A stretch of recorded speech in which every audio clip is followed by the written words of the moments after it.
Brad, you are the fifth UND head coach to reach the Frozen Four in his first season.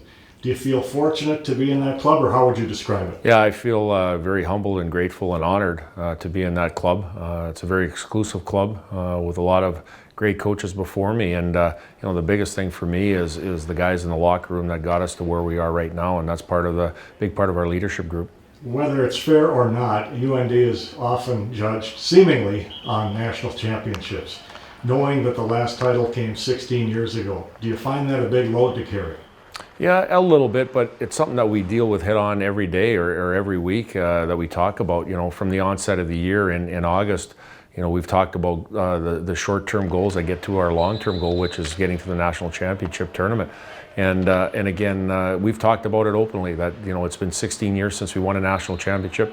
We are measured by national championship here on hanging green banners. And again, our guys are hungry and they have a job to do.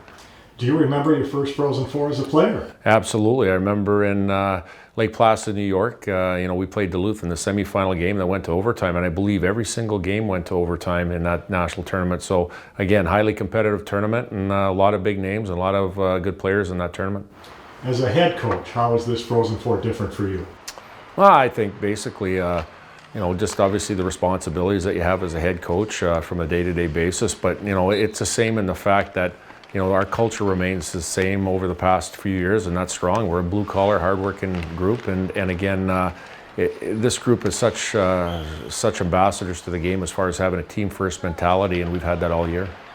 How would you describe your first year as a head coach? I think basically, I think the word I use is consistent. We try to use that word with our players, and I think that's the ultimate compliment you can get as a player. I know that is if you're a consistent player from game to game and doing the right things. And I think our season's been a consistent year. We've seen some good UND teams get to the Frozen Four but fall short of the title. How difficult is it to win it all? Well, it's very difficult. Obviously, we went through a difficult regional. I thought it was one of the toughest regionals this year, and we went through it. We got through two very, very good teams in Northeastern and Michigan. It's not going to be no different at the national tournament in Tampa here. We got to make sure we play the right way, accentuate what we do as a team, and again, lay everything on the ice. And again, there's a hunger in our locker room, and we want to get to it. Last question. How do you like your chances this year? I love it. I love it. I would go to battle every single day of the week with the group that we have in our locker room with staff and players combined. And again, I love our group, and I think we have a great chance.